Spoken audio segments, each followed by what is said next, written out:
Pajak di mana-mana naik, nggak tanggung-tanggung. Ada yang naik 250%, ada yang naik 300%, ada yang naik 1000%. Di Cirebon ada yang naik 1000% sudah. Yang biasanya bayar pajak tiap tahun cuma 6,5 juta, jadi 65 juta tahun ini. Ini ada apa? Kok rakyat diperes-peresin? Akhirnya Allah bongkar kemarin. Ada yang lihat slip gajinya anggota dewan sudah. Ternyata di slip gaji anggota dewan pajaknya dibayar oleh negara. Kurang ajar saudara. Rakyat miskin dicekek disuruh bayar pajak buat bayar utang negara. Anggota dewan yang sudah kaya raya dibebaskan dari pajak. Kurang ajar. Mestinya rakyat kecil jangan bayar pajak, betul. Anggota DPR yang gajinya ratusan juta bayar pajak, betul. Ini dibalik. Anggota DPR bebas pajak, ada pajak tapi negara yang bayar. Masya Allah. Giliran rakyat gue tanya, lu pernah dibayarin sama negara lu pajak? Hah? PBB ada dibayarin sama negara? Ada gak dibayarin? Ngaku.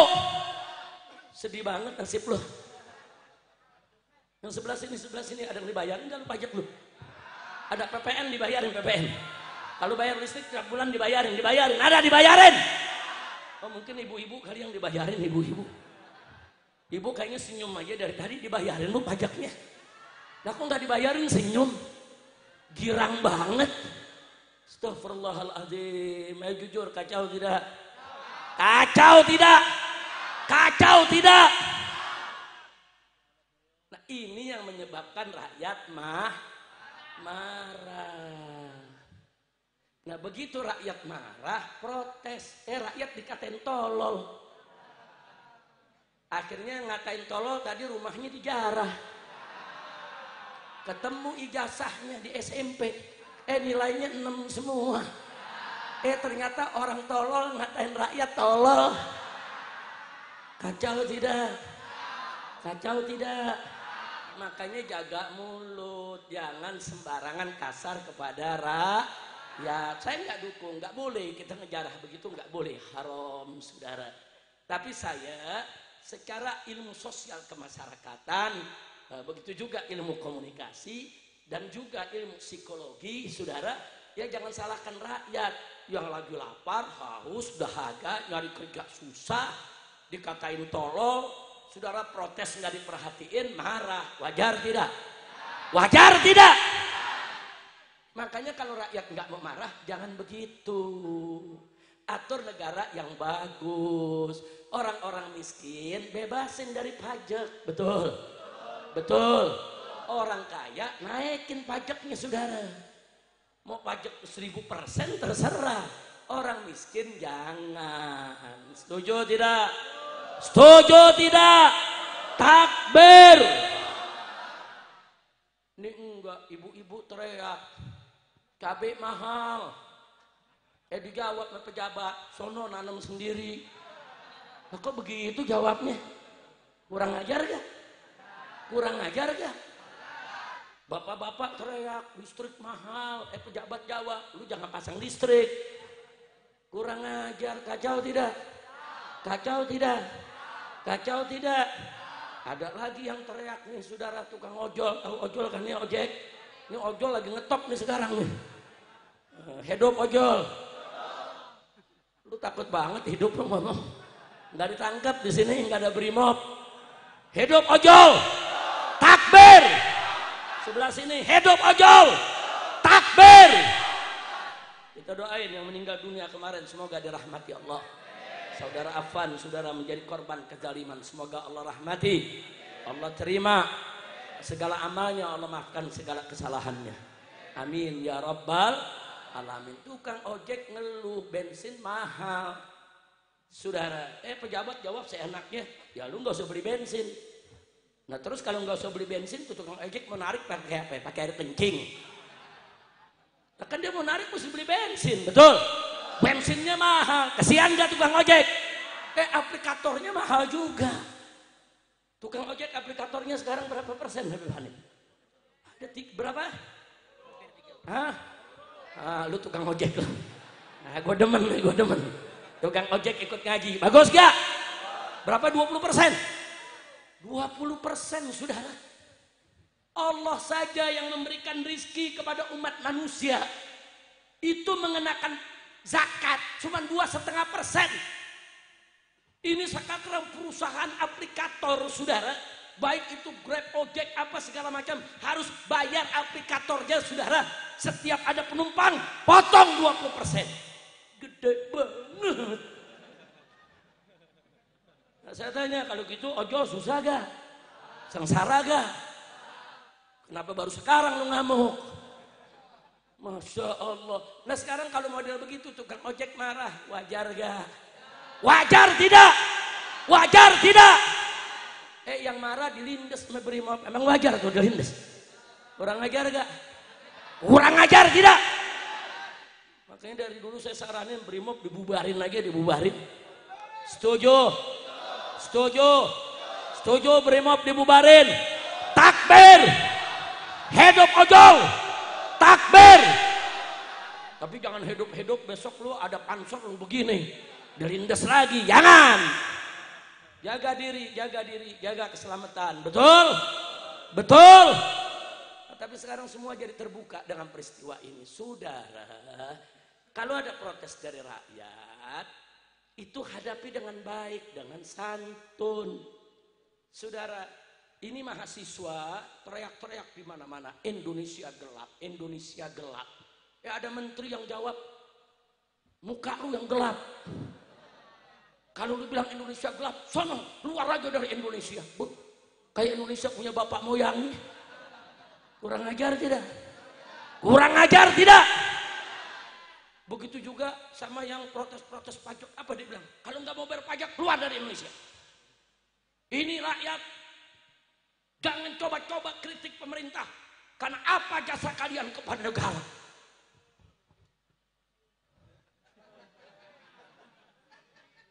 Pusing. Udah jangan diterusin dah. Udah kiraman udah gigi 2 masalahnya. Gua naik gigi 3, kacau balau ntar. Terus lanjut. Saudara, siapa bilang nih rakyat nggak punya jasa sama negara? Jaga kecengoran lu. Jangan lu sembarang ngomong. Saya mau tanya nih semua nih, jujur nih semua, ibu, bapak, semua jawab. Saya mau tanya, kita bayar listrik PLN, ada pajaknya gak? Jawab yang kompak, ada pajaknya gak? Bayar air, ada pajaknya gak? Beli segala makanan itu di mini-market, ada pajaknya gak? Makan di restoran, ada pajaknya gak? Ini anak-anak muda beli peci, ada pajaknya gak? Ibu-ibu beli jilbab, beli kerudungnya semua, ada pajaknya tidak? Semua. Sampai ibu-ibu beranak tuh, anak baru trit keluar, pajak ada. Ada pajak, melahirkan dengan pajak juga. Gila nih negeri, cuma buang angin yang belum ada pajaknya. Makanya sebelum ada pajak, buang angin dah yang banyak. Dikit lagi bakal ada pajak, harta bertahak lagi ada pajaknya entar. Kacau tidak? Kacau tidak? Kacau tidak? Nah itu yang membuat rakyat marah, saudara. Begitu rakyat marah, bukan dijawab, marah pajak dinaikin. Menterinya pakai jawab. Pajak itu kan sama dengan zakat. Ye. Ayo rame-rame. Ye. Lu yenya yang kompak dong. Ayo lagi. Bu, lagi bu. Lagi. Tuh orang kalau dijain sakit hatinya dalam. Saya dulu masih kecil, lagi berantem sama orang. Biar kata kita menang, terus teman-teman ngeledek kita. Ye, itu sakit hatinya 7 turunan tuh. Lu paham gak? Orang Betawi kan kalau ngeledek orang begitu. Ye, ayo rame-rame. Waktu ngomong, bu, katanya pajak sama ame zakat. Katanya pajak sama ame zakat. Kenceng. Pajak sama ame zakat.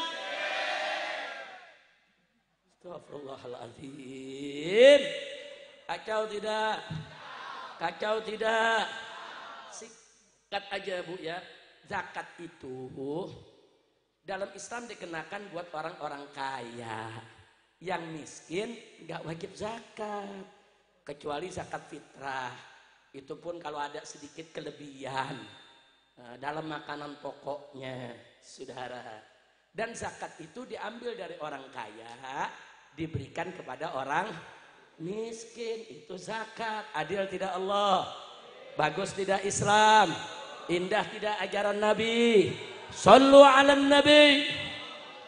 Kalau pajak enggak. Pajak diambil dari si kaya, bahkan dari si miskin. Bahkan tadi saya sudah buktikan, anggota dewan enggak ditarik pajak. Yang miskin ditarik pajak, saudara. Sampai tukang ojek dikenain pajak juga. Coba kita lihat, jadi orang miskin diambil pajak buat ngempanin orang kaya. Maka itu saya tanya, pajak zakat sama atau beda? Sama atau beda? Maka itu saya udah himbau di mana-mana. Hei masyarakat, rakyat Indonesia. Kalau ada pajak yang kau tidak mampu bayar, pajak yang mencekik, pajak yang zolim, tidak usah bayar. Tidak usah bayar, saudara. Enggak usah. Pajak itu salah satu syaratnya, saudara. Enggak boleh mencekik masyarakat. Pajak itu ada syaratnya dalam Islam. Pajak itu syarat kalau mau ngambil pajak, satu, saudara, enggak boleh ngambil dari yang enggak mampu. Dua, enggak boleh ngambil pajak dari kebutuhan pokok masyarakat. Kebutuhan pokok seperti makanan, minuman yang penting-penting, enggak boleh diambil pajak, saudara. Dan yang ketiga, ada syaratnya lagi, saudara. Pajak itu jangan dikorupsi. Pajak itu betul-betul digunakan untuk kesejahteraan masyarakat. Jadi pajak ada syarat. Lalu bagaimana kalau pajak dikorupsi? Nggak usah bayar. Jangan kita ngempani para pejabat-pejabat korup, manusia-manusia rakus, serakah. Jangan diempani. Setuju tidak? Kecuali kalau korupsinya dibasmi, ngelola pajaknya bagus, yang dikenain sama orang-orangnya mampu saja, baru kita wajib bayar zakat. Zakat emang wajib. Wajib kita bayar pajak, saudara. Jadi kalau orang miskin nggak wajib. Kenapa jadi orang miskin ditekan-tekan, dipaksa-paksa, saudara? Nah itu pun kita wajib untuk bayar pajak kalau pajaknya nggak dikorupsi. Nah sekarang kita lihat korupsinya nggak kira-kira triliun-triliunan. Ayo saya mau tanya sini nih, ini semua nih orang kelapa dua nih, udah pernah lihat duit triliunan belum? Udah lihat belum? Belum. Gue jadi kaget, udah belum? Belum. Kesian loh. Ini yang sebelah sini udah belum? Udah belum? Sama sekali belum. Lihat 10 miliar. Kalau triliun, apalagi? Ibu-ibu pernah, Bu? Ibu pernah? Kesian. Ngaku lagi, Bu, sekali lagi, Bu, saya mau dengar. Udah pernah belum? Sama. Saya juga nggak pernah ngeliat. Masya Allah. Begitu sekali lagi saya tanya nih, saya tanya. Jadi terjadinya kerusuhan ini lagi-lagi karena kita banyak meninggalkan ajaran Nabi. Jadi solusinya bagaimana? Ya solusinya yuk rame-rame kita iman takwa kepada Allah. Kita jadikan Nabi sebagai uswah hasanah. Gak usah khawatir. Ini ribut-ribut begini akan redam dengan sendirinya melewat pertolongan Allah. Tapi kalau dengan teguran-teguran Allah semacam ini kita makin jauh dari Allah, kita nggak mau beriman bertakwa kepada Allah, kita semakin banyak berbuat maksiat, kerusuhannya akan semakin membesar, korbannya akan semakin banyak. Na'udzubillah min dalik. Jadi kalau negeri ini mau aman, bagaimana caranya? Ya tingkatkan iman, takwa kepada Allah. Ikuti Nabi, jadikan sebagai uswah. Nah ada lagi yang ketiga, saudara, perkuat persaudaraan kita. Ini sekarang kondisi tidak menentu. Saya minta umat Islam dimanapun berada bikin posko-posko keamanan di kampung masing-masing. Jaga rumah kita, jaga masjid kita, jaga majelis kita, jaga pesantren kita, jaga gang kita, jaga kampung kita. Jangan sampai ada perusuh-perusuh yang masuk yang mengganggu keluarga kita atau keluarga tetangga kita.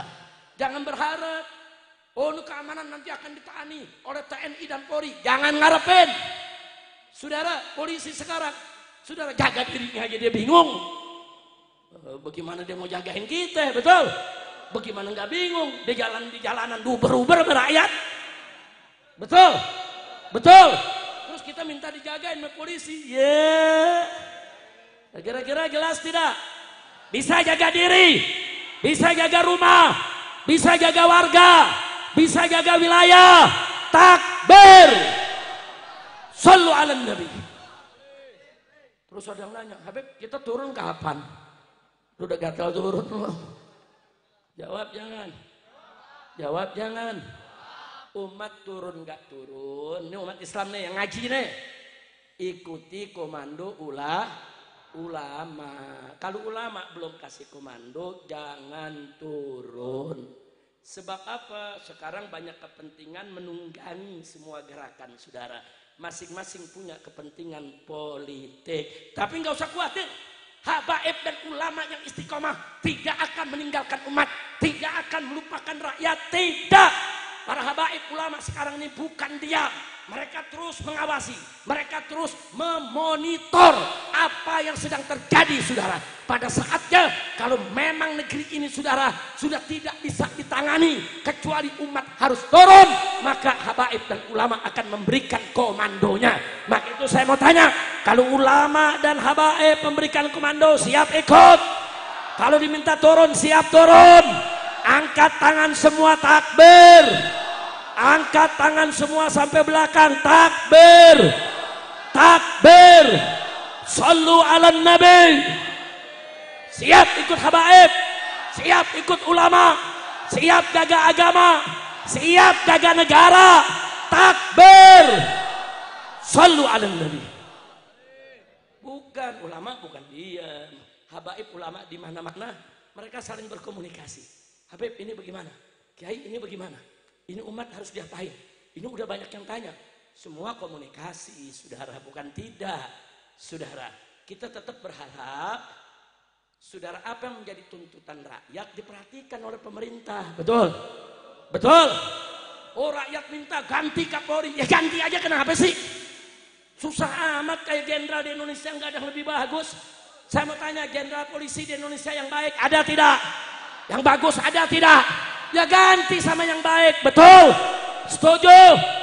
Ada menteri yang terlibat judi, menteri yang terlibat korupsi, saudara, menteri yang terlibat pelanggaran HAM. Umat minta copot, ya copot aja. Betul? Betul? Sekarang saya mau tanya, menteri-menteri, calon menteri bangsa Indonesia yang pintar banyak tidak? Jawab, yang pintar banyak tidak? Yang baik banyak tidak? Yang bisa jadi menteri banyak tidak? Kenapa yang diangkat yang bermasalah? Simpel saudara, simpel. Apa nih tuntutan rakyat? Oh, mereka minta supaya DPR itu betul-betul mewakili suara rakyat. Ya wakili dong. Jangan DPR hanya ngurusin gaji naik, tunjangan naik, buat rumah naik. Pikirin apa yang rakyat minta. Oh, rakyat minta DPR kritik presiden. DPR suarakan suara rakyat ke presiden. Suarakan. Karena DPR itu wakil rakyat, makanya kalau begitu rakyat gak marah. Betul? Betul? Begitu juga polisi. Kalau gak mau dimusuhin rakyat, yang baik sama rakyat. Betul? Betul?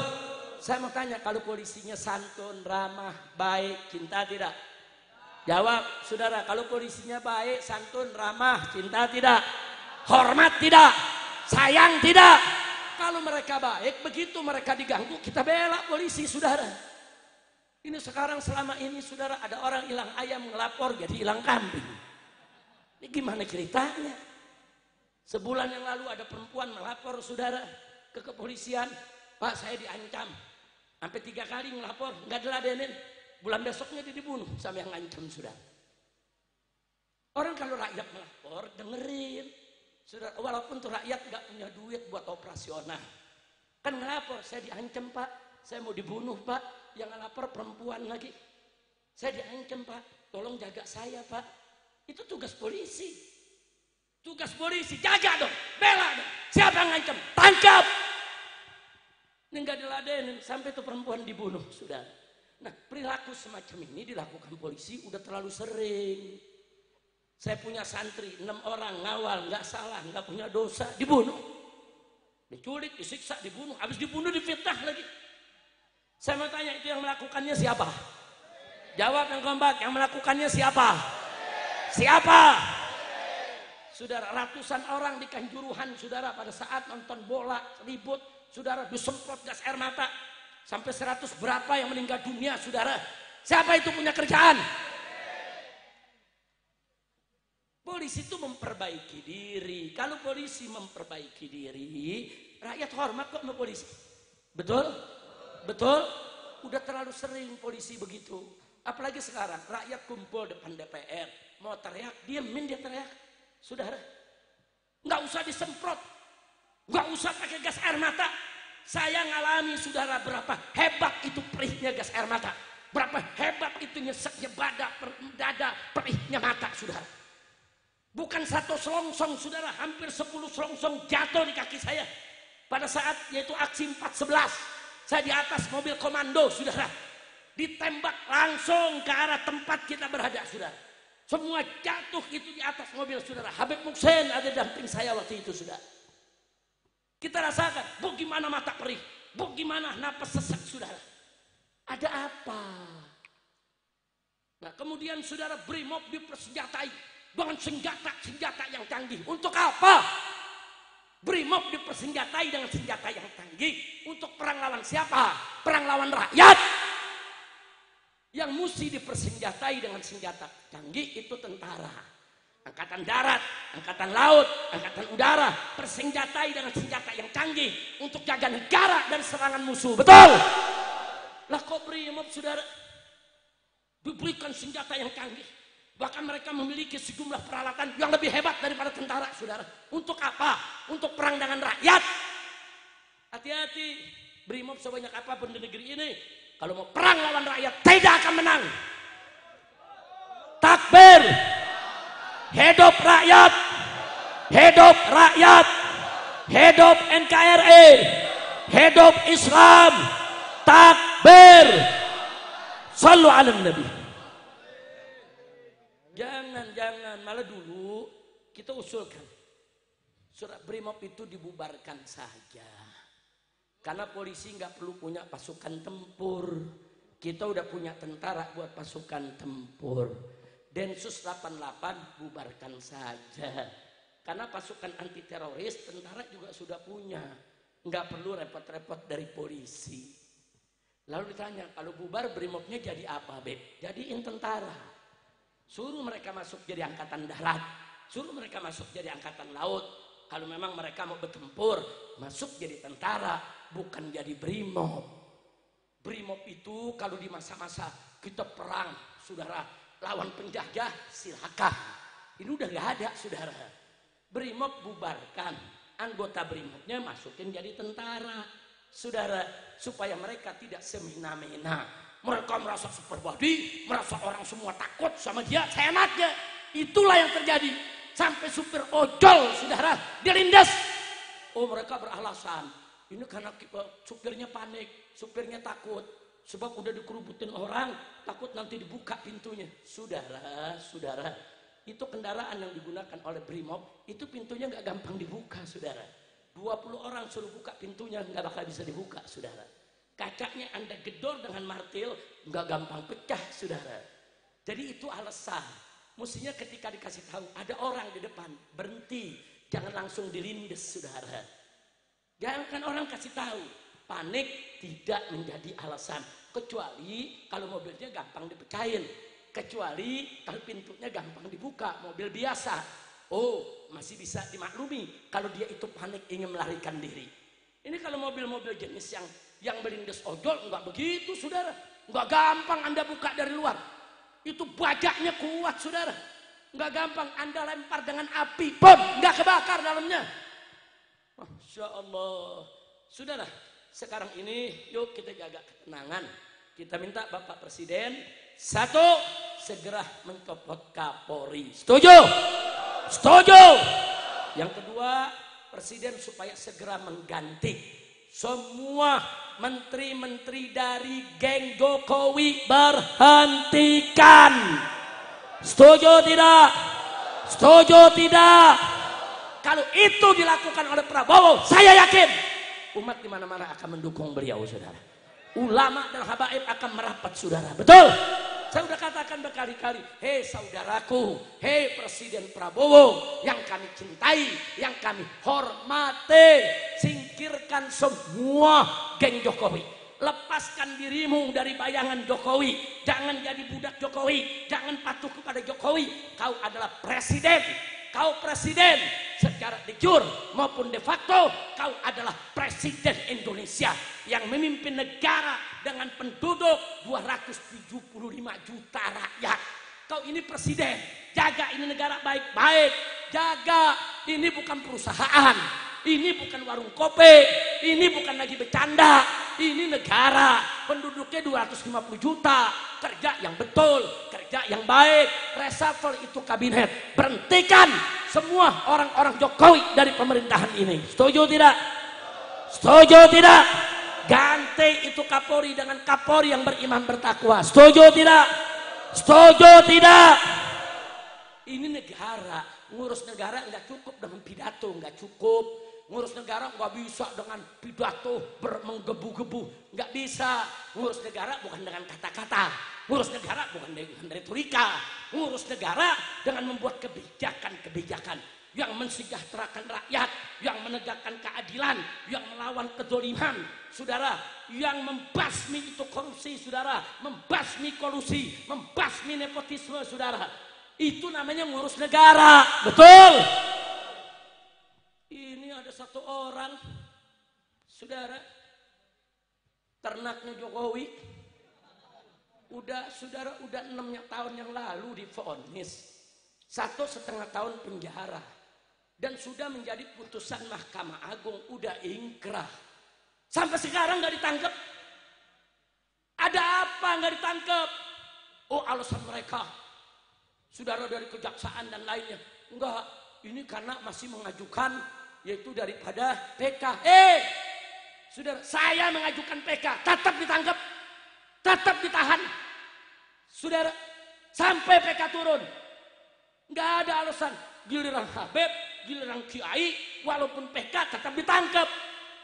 Siapa itu namanya itu laki itu? Sylvester. Namanya siapa? Plester. Namanya Plester.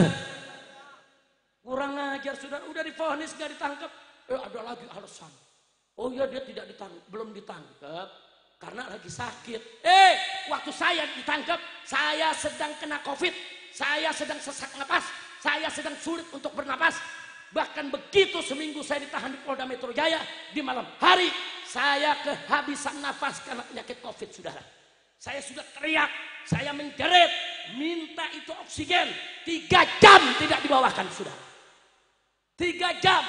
Saudara, nggak bisa nafas kita. Saudara, akhirnya saya minta bantuan tahanan yang ada di sekitarnya. Telepon saya punya pengacara, kirim oksigen dari rumah, kirim. Akhirnya pengacara datang, saudara, dobrak, kirim oksigen, baru saya bisa bernafas, saudara. 3 jam. 3 jam sulit bernafas, itu bukan hal kecil, saudara. Ya, saya tahu, sengaja mereka tidak berikan oksigen, mereka pengen saya mati. Sebab kalau saya mati kehabisan nafas, mereka alasan, oh kena COVID. Habib Rizik sudah mati kena COVID. Kurang ajar, setan. Sekarang giliran si Plester, oh dia lagi sakit, dia kena COVID, gua COVID lu tangkap. Betul? Betul? Saya tanya, kurang ajar tidak? Lalu kalau begitu adil tidak? Adil tidak? Maka itu kalau kejaksaan nggak mau tangkap juga, saya mau ajak umat nih. Besok kita cari, kita tangkap rame-rame, kita jeblosin kejaksaan, seret di jalan. Setuju tidak? Siap cari Sylvester, siap tangkap Sylvester, siap seret bawa ke kejaksaan. Takbir, sallu ala nabi. Yang begini susah banget ditangkap, sampai presiden takut.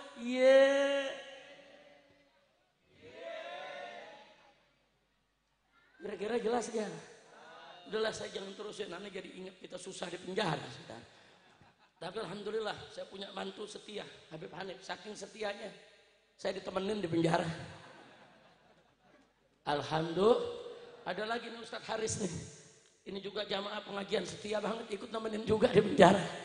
Kita udah pesen sama Habib Hanif, udah jangan ada yang nemenin, jangan ada yang nemenin. Enggak, ngotot mau nemenin. Begitu sampai di dalam kata Habib Hanif, kayak pesantren ya. Alhamdulillah Habib Hanif Ustaz Haris sekarang udah terlatih, pernah di penjara. Amin. Alhamdulillah. Bersyukur tidak? Bersyukur tidak? Lu mau di penjara? Makan gratis. Pagi siang malam. Ini makan lagi susah nih. Makan 3 kali. Lu mau gak makan 3 kali gratis? Mau? Masuk penjara. Kok Habib tahu? Kan gue pengalaman. Masya Allah, mudah-mudahan semua selamat, jangan ada yang lebih jarang. Amin ya rabbal alamin. Kira-kira yang saya jelaskan jelas tidak? Paham tidak? Alhamdulillah. Nah baik, saya nggak mau panjang lebar lagi, tapi ada pembahasan yang penting. Saya minta Habib Hanif nanti setelah kita tutup rame-rame kita baca gosidah anti korupsi dalam rangka untuk melawan daripada korupsi. Setuju tidak? Ada Habib Hanif minta ini ngeteksnya. Terusin. Habis ini kita rame-rame. Nanti Habib Hanif yang menjelaskan isi syairnya, ngajak kita bersair rame-rame. Karena syair ini tepat nih kita bawakan sekarang, saudara, sebagai bentuk perlawanan kita kepada korupsi. Setuju tidak? Setuju tidak? Nah sebelum saya akhiri, saya mengundang ini semua yang ada di sini. Insya Allah hari Kamis malam Jumat yang akan datang, tanggal 4 September, malam 5 September, kami akan menggelar Maulid Akbar Nabi kita Muhammad Sallallahu Alaihi Wasallam. Di mana? Di Jalan Raya Petamburan. Siap datang? Siap hadir? Takbir! Nah kita akan mulai dari habis maghrib sampai isya, ada zikir-zikir yang dibaca. Habis sholat isya langsung kita baca burdah. Nah setelah baca burdah, nah ini undangan yang kedua. Kami dalam acara Maulid besok akan menikahkan Sekjen DPP FPI Habib Ali Alatas. Takbir! Coba mana pengantinnya, berdiri dong. Berdiri umat mau tahu pengantinnya. Ayo fadal. Habib Ali Gahwa di ini. Nah ini pengantinnya. Takbir! Bu, ganteng Bu ya. Nah insya Allah malam Jumat akan ada pernikahan. Amin. Nah, mudah-mudahan gak ada yang bakar-bakaran lagi. Begitu ada bakar-bakaran, akhirnya dilemparin gas air mata, pengantin bubar. Nah, mudah-mudahan aman insya Allah. Amin. Ibu siap datang Bu? Bapak-bapak semua siap datang? Saya tanya siap datang? Tahu Petamburan? Takbir! Kita tutup jalan raya, kita bikin. Untuk apa? Untuk ngalap berkah. Kita berselawat, kita dengarkan ceramah insya Allah. Nah berikutnya akhirnya saya ingatkan sekali lagi, yuk tingkatkan iman takwa kita kepada Allah. Jadikan Nabi sebagai uswah, perkuat pertahanan daripada kepersaudaraan kita, dan buat posko-posko siaga 1 khususnya di ibu kota. Kalau besok terjadi huru hara yang besar, semua warga di seluruh ibu kota sudah siap ya kawan. Jangan berharap tentara yang mengamankan kita, jangan berharap polisi yang mengamankan kita. Masing-masing mengamankan wilayahnya. Setuju? Kecuali kalau terjadi peristiwa yang sangat besar, yang sangat berbahaya, membahayakan ulama kita, habaib kita, negara kita. Terus ada komando turun, siap turun, siap berjihad, siap bela agama, siap bela ulama, siap bela negara. Hidup Islam, hidup NKRI, takbir. Sallu ala Nabi. Nah pengumuman yang terakhir, hari ini sudah mulai ada pertemuan antara presiden bertemu dengan pimpinan 18 ormas Islam, ulama-ulama, kiai-kiai, walaupun belum semua, tapi setidaknya sudah ada pembicaraan awal. Yang kedepannya mungkin akan lebih banyak lagi. Ulama yang akan dikumpulkan mungkin bisa 500 ulama, 1000 ulama untuk dialog dengan presiden. Saudara, artinya saat ini mestinya dari dulu. Makanya kalau jadi presiden jangan jauh dari ulama, jangan jauh dari kiai. Jangan kalau udah ribut baru deket kiai. Emang kiai ini blangwer, pemadam kebakaran. Bukan, dari dulu jangan tinggalin ulama. Minta nasihatnya, minta kritiknya, minta sarannya, minta doanya saudara. Jadi negara ini berkah. Setuju tidak? Setuju tidak? Saya tanya, kalau 1000 ulama saudara bertemu dengan presiden, memberikan saran, kritik, usul, sama-sama mencari solusi. Ini negara mau diapain? Untuk kesejahteraan rakyat, untuk keberkahan NKRI. Setuju tidak? Setuju tidak? Dukung tidak? Takbir. Sallu ala Nabi. Itu yang saya mau sampaikan. Kita lihat.